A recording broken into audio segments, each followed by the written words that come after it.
આજે જે રીતે થઈ રહ્યું છે એ લોકતંત્રમાં ન હોવું જોઈએ. 10 વર્ષ સુધી ભારતીય જનતા પાર્ટીનું શાસન દિલ્હીમાં રહ્યું હોય પછી એમણે શું કરવું જોઈએ? કામના નામે મત લેવા જોઈએ કે મેં આ કહ્યું હતું આટલું ડિલિવર કર્યું છે માટે મને મતો આપો. પરંતુ કામના બદલે કારનામા કર્યા છે.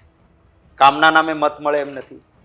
પહેલાં એમને એમ હતું કે રામના નામે રાજકીય રોટલો શેકી લઈશું, પરંતુ જે રાજકીય ઇવેન્ટ કરી મંદિરના પ્રાણ પ્રતિષ્ઠા મહોત્સવની, એમાં શંકરાચાર્યજી મહારાજે ના પાડી. હિન્દુ ધર્મમાં, સનાતન ધર્મમાં શંકરાચાર્યજી મહારાજ એટલે સર્વોત્તમ ગણાય. 4 વેદ સનાતન ધર્મ કે હિન્દુ ધર્મમાં આખરી ગણાય ને 4 વેદની જવાબદારી 4 શંકરાચાર્યજી મહારાજની. એ ચારેય જ્યારે એમ કહ્યું હોય કે મંદિર એ વાસ્તુ નથી, એ પ્રાણ પ્રતિષ્ઠા છે અને એ ઈશ્વરનું શરીર તરીકે જોવાય છે, તો અધૂરા શરીરમાં પ્રાણ ન મુકાય, રાહ જુઓ, મંદિર પૂર્ણ થાય પછી પ્રાણ પ્રતિષ્ઠા રાખો. પણ મંદિર પૂર્ણ થાય ત્યાં તો લોકસભાની ચૂંટણી પૂરી થઈ જાય, તો મંદિરના નામે મત કેમ લેવા? એટલે શંકરાચાર્યજી મહારાજનું નહીં માન્યા. 4માંથી એક પણ શંકરાચાર્યજી મહારાજ ત્યાં ન ગયા.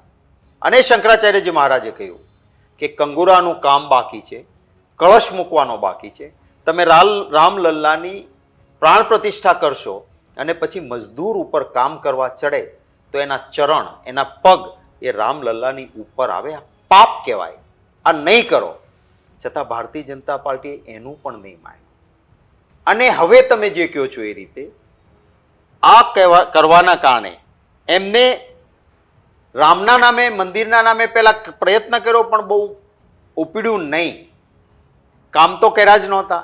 એટલે હવે એમને લાગ્યું કે હિન્દુ મુસલમાન કરાવી દઈએ, divide and rule, religious division પેદા કરો. કેવી વાહિયાત વાત કરે છે. હું ચેલેન્જ કરું છું. ગુજરાતની મહાત્મા ગાંધીજીની ભૂમિ છે. સત્ય અને અહિંસા પૂરી દુનિયાને જેમણે શીખવાડી, એ ભૂમિ પરના આવેલા વ્યક્તિ, પ્રધાનમંત્રી, મહત્વની ખુરશી પર બેઠેલા, એ એમ કે આ કોંગ્રેસ પક્ષનો ચૂંટણી ઢંઢેરો છે એ મુસ્લિમ લીગ જેવો છે.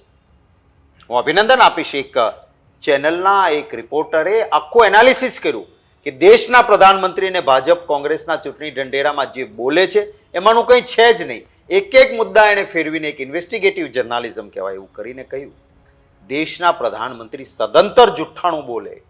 હું ચેલેન્જ કરું છું, કોઈ પણ ભારતીય જનતા પાર્ટીવાળો આવે, આપના વાઇબ્સ ઓફ ઇન્ડિયાની અંદર બેસવાનું કહે તો બેસીને ચર્ચા કરીએ, અથવા કોઈ પણ પ્લેટફોર્મ પર હું મારા ચૂંટણી ઢંઢેરાની એક કોપી એમને આપું, એક મારા હાથમાં રાખું, બતાવે કે કયો મુદ્દો એ દેશના હિતનો, જનહિતનો નથી.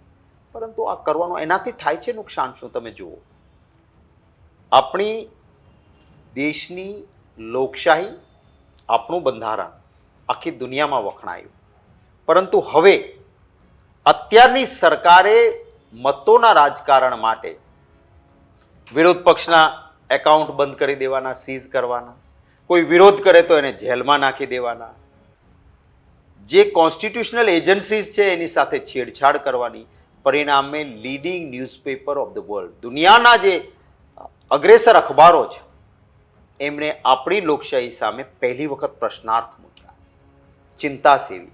અને હવે અત્યારે આ ચૂંટણીના મુદ્દાઓમાં જે મુદ્દા નથી, એવા મુદ્દાઓ, ધાર્મિકતાના ભાગલાઓ પાડવાના મુદ્દાઓ, એ મને લાગે છે કે રાષ્ટ્રના હિતમાં નથી.